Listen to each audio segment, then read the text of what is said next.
have a chance to have a normal family life with the father and the mother.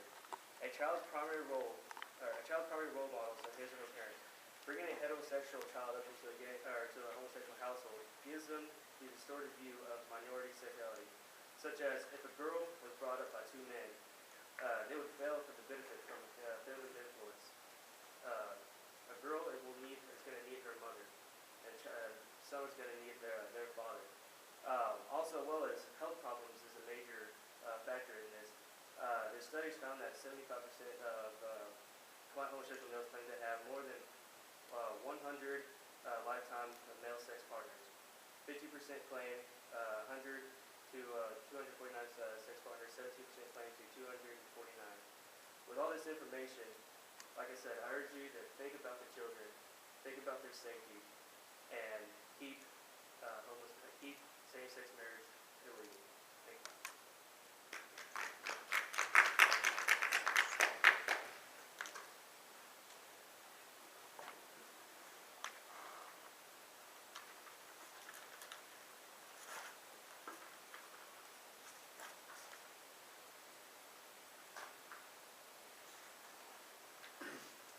All right. Well, first things first, the negative has still refused to acknowledge the whole constitutional argument and how this is completely unconstitutional. According to the First, 14th Amendment, I think the preamble even has a little something about equal rights. I'm not sure why they're refusing to acknowledge that. Maybe they agree with it. Also, they mentioned something about polls being trendy, about how people like or approve of gay marriage now, but they didn't, a couple of years ago, or like 5 years ago they did.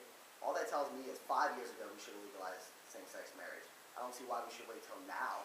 I mean, obviously they're even admitting that, 5 or 6 years ago people wanted this, so why wait so long? Also, their main argument seems to be the slippery slope argument. I mean, aren't we all in 2140? This is fallible logic. This is a fallacy. This doesn't make any sense. This is completely illogical. I think everybody in this room should acknowledge that.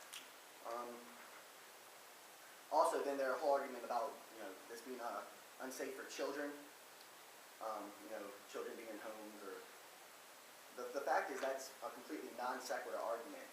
We're not talking about gay adoption here. We're talking about gay marriage. If we're talking about gay adoption, this wouldn't be an issue because gay adoption is completely legal. In every state, 49 out of 50 states it's legal, and even in Florida, lower courts have approved homosexual couples the right to adopt. So it's practically legal in every single state in this country. Gay marriage, or homosexual marriage, same-sex marriage is what we're talking about right now. And then unhealthy, we're really not saying everybody should go out and be homosexual. We're just saying homosexuals should be allowed to marry whomever they choose. So looking at this, according to our Constitution, it's completely acceptable. In 1964, we passed civil rights. Obviously, there are some people that don't have civil rights in this country. That's what we're trying to acknowledge here today. The fact is simple. Our founding fathers would have approved this even 250 some odd years ago, almost 250 years ago. And so the fact that we're 250 years behind people, in 2011 we're still behind people from 1776, I think that's kind of not really cool.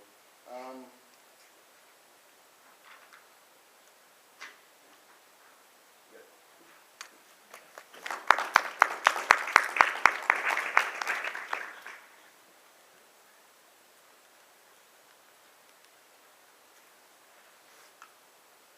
You guys want to take prep time?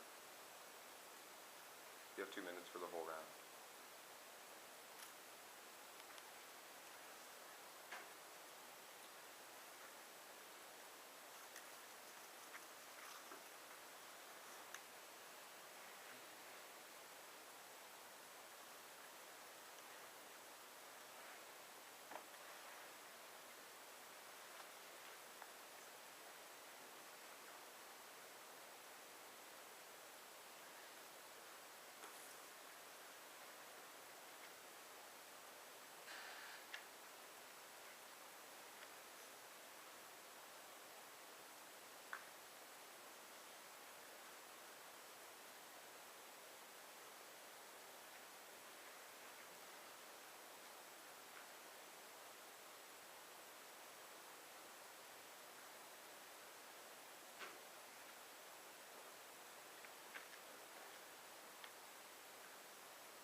1 minute remaining.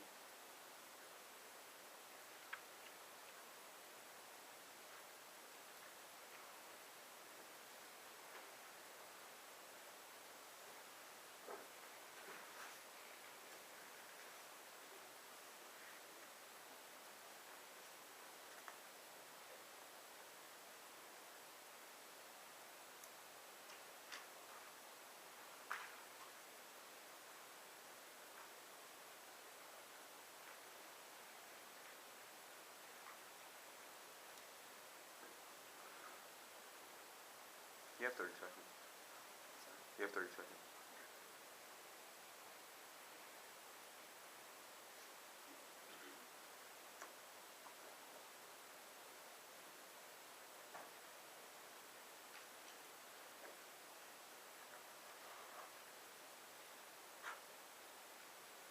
Okay. Okay. All right. First thing I wanted to talk about is the context. I really want to question the context of the Constitution that they were talking about. When they were saying that the founding fathers would probably, agree with same-sex marriage, I find that very incoherent. Because because when you look at the Constitution, the preamble, the Declaration of Independence, it's all about the context. When any type of law is made, it's all about the context. And I really don't think at the time, back in the time that our founding fathers had, I don't think based off of their traditions and their moral values, whether per se like it was a dominantly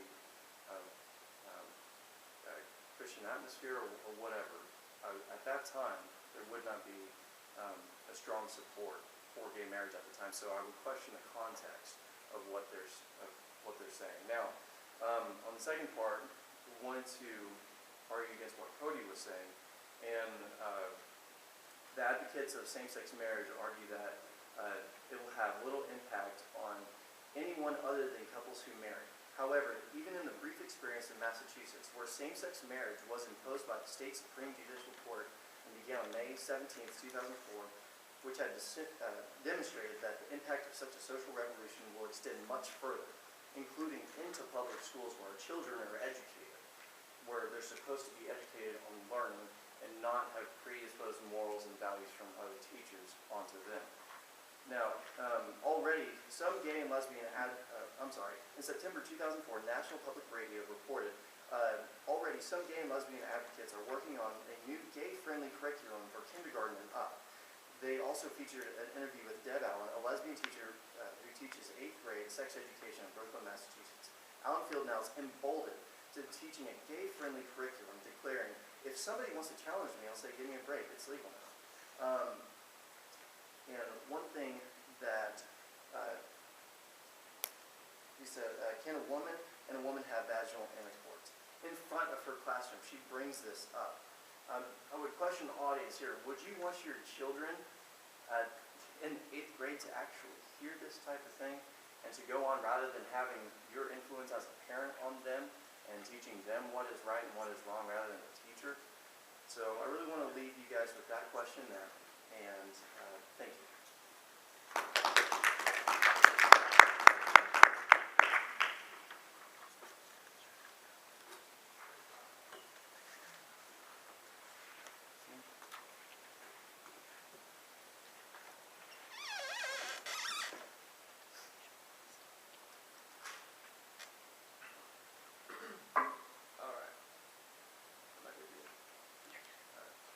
So since we keep bringing up the slippery slope, I want to define it again. It is defined as a fallacy in which a course of action is objected to on the grounds that once taken, it will lead to additional actions until some undesirable consequence results. In comparing same-sex couples to someone who is committing bestiality is offensive, and you just compare someone to an animal. What does same-sex couples wanting to get married have anything to do with how children are raised? First off, it's legal for same-sex couples to adopt already, so I don't know why this is even being brought up. But let's ask Zach Walls from Iowa if he feels that he was raised wrong. Using articles from 10 years ago is not relevant in today's society. Times are changing, and so are people. 70 years ago, African Americans were not allowed to use the same water fountain as Caucasians. you think we should make this happen again because Americans wanted it back then? And as for our founding fathers, George Washington grew with hemp. That's illegal today. And this Constitution, the Constitution should be enough to answer this. The 14th Amendment is about freeing people who have been oppressed, civil rights. In California, Proposition 8 ruled unconstitutional. Proposition 8, passed by 52% of voters November 8th, defined marriage as the union of a man and a woman, but after a non-jury trial earlier this year, Chief District Court Judge Vaughn Walker ruled that the initiative violated the Equal Protection and Due Process Clause of the 14th Amendment of the United States Constitution. After the court announced yesterday that it would issue its ruling today, both sides said that they would appeal the 9th U.S. Circuit Court of Appeals, also in San Francisco, depending on the outcome. Regardless of how the appeals court rules, the case will reach the U.S. Supreme Court next year of 2012. So by the definition, I think it sounds like our founding fathers did agree with one thing, that the citizens of the United States should be allowed fair and equal treatment.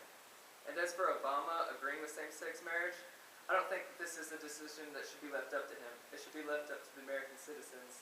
And by the polls that you have given us, it looks like the Americans agree with Obama, whether they want him in office or not. And with teaching in schools, I don't agree with anyone teaching my kids how to have relationships and who they should have relationships with.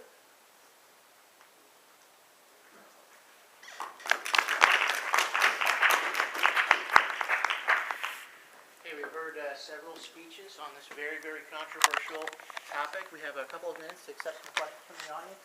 Would you recommend that our individual debaters are in group? There's one in the back. Oh, sorry.